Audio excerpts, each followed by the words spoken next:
दुनिया में ऐसे मौके बहुत कम आए जब भारत और चीन बिना किसी मतभेद के किसी मुद्दे पर एक राय रखते।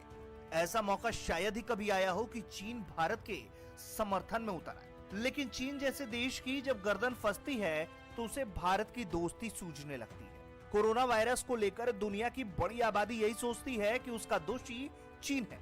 ऐसे में चीन हर उस काम के लिए राजी है जिसके जरिए वो अपनी इमेज सुधार सके।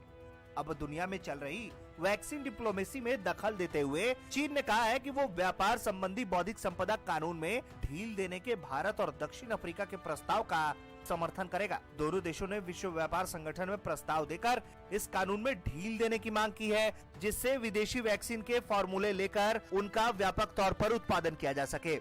विश्व स्वास्थ्य संगठन ने भी दोनों देशों की मांग का समर्थन किया है। उल्लेखनीय है कि भारत और दक्षिण अफ्रीका दुनिया में वैक्सीन के बड़े उत्पादक देश है। कोरोना संक्रमण की जो स्थिति है उसके मद्देनजर गरीब और मध्यम वर्ग के देशों को वैक्सीन उपलब्ध कराने के लिए उसके बड़े पैमाने पर उत्पादन की जरूरत है। जब तक इस काम में भारत और दक्षिण अफ्रीका की मदद नहीं ली जा सकेगी, तब तक इन देशों को सस्ती दर पर वैक्सीन उपलब्ध नहीं करा जा सकती। दुनिया से कोरोना वायरस को खत्म करने के लिए सभी देशों को वैक्सीन उपलब्ध कराना भी जरूरी है। इस वास्तविकता को समझते हुए हाल ही में विश्व व्यापार संगठन के सदस्य देशों के राजदूतों की बैठक में बौद्धिक संपदा कानून में ढील देने पर फिर से विचार किया गया।